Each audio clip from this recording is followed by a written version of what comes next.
We already saw with the Teenage Mutant Ninja Turtles previews that Donatello was looking kind of weird and kind of transgendery. It is, of course, what they're doing with all of this.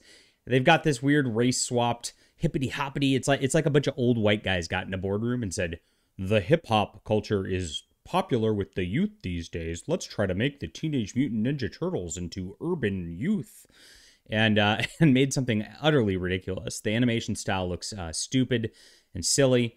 But here's what's being said by an early film reviewer here, Price of Reason. He says that the upcoming Teenage Mutant Ninja Turtles Mutant Mayhem film from Seth Rogen not only turns Splinter into a human-hating bigot, which is ridiculous. Splinter, of course, was all about Zen back in the day.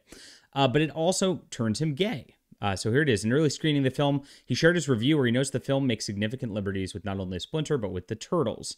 He began with the Turtles. In all the adaptations we've seen to date, the Turtles usually take their fighting seriously, even if they are at times humorous and playful. That's correct, because they are trained ninja. They're honoring their master. It's all about a strict Japanese code of honor called Bushido. And of course, you would do that. You would take everything seriously. It would make sense. And Eastman and Laird were very much into Japanese culture and all that, and really wanted to present that with the Turtles. So that's it.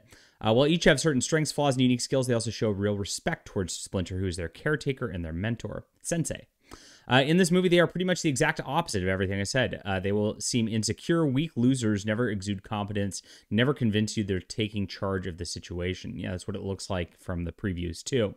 The Turtles also don't seem to do a lot of fighting in this movie. When they do, it looks all lackluster. For some reason, the Turtles constantly treat Splinter with extreme disrespect, like he's some kind of nuisance. Very sad. Of course, it's about subversion. That's what they're always trying to do with these properties, especially somebody like Seth Rogen taking it over. He really wants to subvert expectations and create something that is a whole bastardization of what came before. We've seen this with so many properties, Star Wars, Marvel. It's been going on down the line.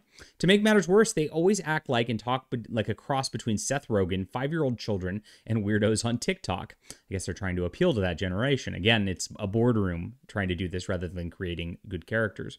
I suppose Rogen thought it was a good idea because it would appeal to a modern audience, but making the Turtles this, he's stripped away their identities or agency. So, going into all of this stuff, and the big changes with everybody. It's Donatello is the first one. Donnie is devastatingly smart and not afraid to let you know it. Intellectual self-assuredness may come across as arrogance, but it's just his brain thinking so many steps ahead. He's paralyzed by indecisions. But this version of Donatello, there's never an ambitions to be a K-pop star, which is what's happening in this. It's utterly ridiculous, and of course makes Donatello seem kind of fruity on this. So this is it. In the other adaptations, Splinter carries himself very wise in an official way. He's a figure of authority. In addition to being anti-human grouch, though, in this version, he always acts like a buffoon, constantly trying to appease the Turtles when they complain to him. But then to add insult to injury, the movie end seems to have Splinter making out with Scumbag, for real. Then professing his love to Scumbag, who he seemingly enters a relationship with. Now that in and of itself is already out of character for Splinter, as he's been somebody who is, as he's alluding to here, like more of like an ascetic monk than anything else. So it's pretty ridiculous to see somebody giving into his base urges. The Japanese samurai Bushido code, of course, spurns all attachments, so somebody wouldn't do that. Would make sense there. But restaging this character in posters for this movie, I've come to the conclusion they've decided to present Splinter in this movie as an LGBT character. Here it is. Everything now. Kids movies, guys. Kids movies are pushing this stuff, and it's all about the grooming agenda, and we know Seth Rogen's for that. Creative decision I disagree with, since he's never presented that way in 40 years. Ridiculous.